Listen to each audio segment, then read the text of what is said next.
తెలంగాణలో కలకలం రేపిన phone tapping case కీలక మలుపు తిరిగింది. పోలీస్ విచారణలో ఓ రాజకీయ నేత పేరు బయటకు వచ్చినట్టు సమాచారం. ఇప్పుడు ఎవరా నేత అనేది రాజకీయ వర్గాల్లో చర్చనీయాంశంగా మారింది. ఉత్తర తెలంగాణకు చెందిన నేతనా లేక పార్టీలో కీలక నేతనా అని పొలిటికల్ సర్కిల్లో చర్చ సాగుతోంది. ప్రస్తుతం ఆ నేతపై పోలీసులు ఫోకస్ పెట్టినట్టుగా సమాచారం.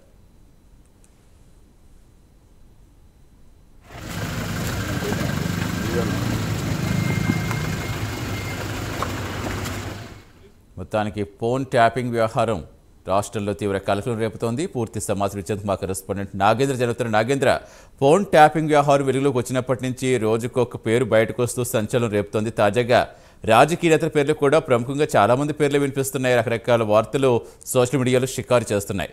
ఇప్పుడు తాజాగా రిమాండ్ రిపోర్ట్ సంబంధించి ఎవరో రాజకీయ నేత పేరు బయటకు వస్తున్నారు. అసలు ఎవరా నేత, ఎవరికి సంబంధించి కీలక సమాచారం వచ్చిందనుకోవాలి? Thank you Satish.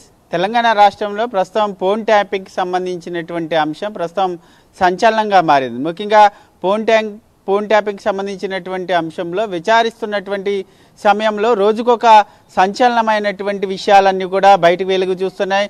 దాంట్లో భాగంగా మొదటగా ప్రణీత్ రావుని అరెస్ట్ చేసి విచారించిన తర్వాత దాంట్లో భాగస్వాములైనటువంటి తిరుపతి అన్న అదేవిధంగా భుజంగరావు ఇద్దరిని కూడా 7 గంటల పాటు విచారించి అదేవిధంగా కోర్టు మెజిస్ట్రేట్ ముందు హాజరుపరిచిన తర్వాత వారిద్దరిని కూడా అరెస్ట్ చేసి 14 రోజుల పాటు రిమాండ్కి విధించడం జరిగింది. రిమాండ్కి విధించిన తర్వాత ఆ రిమాండ్ రిపోర్ట్లో ప్రధానంగా భుజంగరావు అదేవిధంగా తిరుపతి అన్న ప్రణీత్ రావు ఈ ముగ్గురు ఇచ్చినటువంటి విచారణలో కొన్ని సంచలనమైనటువంటి విషయాలు కూడా బయటకు వచ్చినట్లు వార్తలు వినిపిస్తున్నాయి. దాంట్లో ప్రధానంగా అప్పటి పిసిసి అధ్యక్షులు ప్రతిపక్ష నేతగా ఉన్నటువంటి రేవంత్ రెడ్డి ఇంటి చుట్టూ కూడా దాదాపు ఎక్కడికక్కడ కూడా ఫోన్ ట్యాపింగ్కి సంబంధించినటువంటి సెంటర్లను ఏర్పాటు చేయడంతో పాటు మరొక వైపు ఆయన బంధువులు వ్యాపారవేత్తలతో పాటు ప్రధానమైనటువంటి ఇతర నేతలకు సంబంధించినటువంటి వారందరిపైన కూడా ఫోన్ ట్యాపింగ్ చేయడం జరిగింది.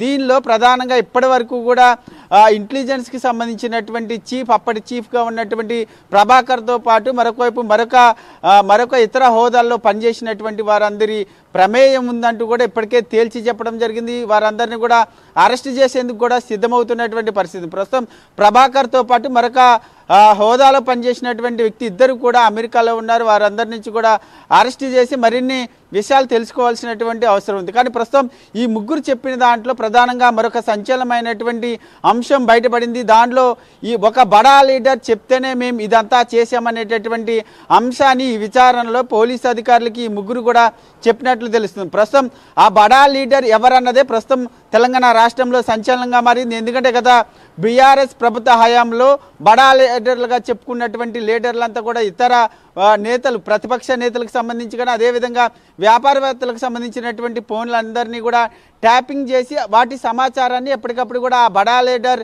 తీసుకొని తమ అధిష్టానానికి చేరవేశారనేటటువంటి వార్తలు వినిపిస్తున్న ప్రస్తుతం ఆ బడా లీడర్ ఎవరన్నది మాత్రం చూడాలి. ఎందుకంటే ఒకవైపు ఇప్పటికే రేవంత్ రెడ్డి ఇంటి చుట్టూ 2 కిలోమీటర్ల మేర సర్వర్లు ఓపెన్ చేశారు. అదేవిధంగా మరొకవైపు వరంగల్ జిల్లా కేంద్రంగా పర్వతగిరిలో కూడా ఒక సెంటర్ను ఏర్పాటు చేశారు. ఫోన్ ట్యాపింగ్కి సంబంధించేటటువంటి అంశం కూడా ఈ విచారణలో బయటపడింది. అంటే ఈ వరంగల్ జిల్లాకు సంబంధించినటువంటి బడా వేతన లేక హైదరాబాద్ కేంద్రంగా ఉన్నటువంటి బీఆర్ఎస్లో కీలక నేతలైనటువంటి మరో 3 నేతలు హైదరాబాద్లోనే ఉన్నారు. వాళ్ళు ముగ్గురులో ఎవరైనా ఉన్నారా? మొత్తం బీఆర్ఎస్కి సంబంధించినటువంటి బడా లీడర్లో మొత్తం నలుగురు ఉన్నారు. ఆ నలుగురు లీడర్లో ఒక నేత మాత్రం పూర్తిగా ఫోన్ ట్యాపింగ్కి సంబంధించినటువంటి అంశంలో ఆయన పాత్ర ఉంది అనేటటువంటి అంశాన్ని మాత్రం ఈ ముగ్గురు కూడా ప్రస్తుతం రిమాండ్లో ఉన్నటువంటి ఈ ముగ్గురు కూడా స్పష్టం చేసినటువంటి నేపథ్యంలో ప్రస్తుతం ఆ బడా లీడర్ కూడా 41C నోటీసులు జారీ చేసి ఆయన అరెస్ట్ చేసేటటువంటి అవకాశాలు ఉన్నాయన్నట్టు కూడా వార్తలు వినిపిస్తున్నటువంటి పరిస్థితి కనిపిస్తుంది. మరి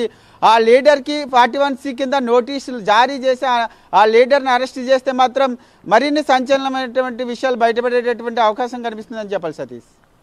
రైట్, థ్యాంక్ యూ నాగేంద్ర.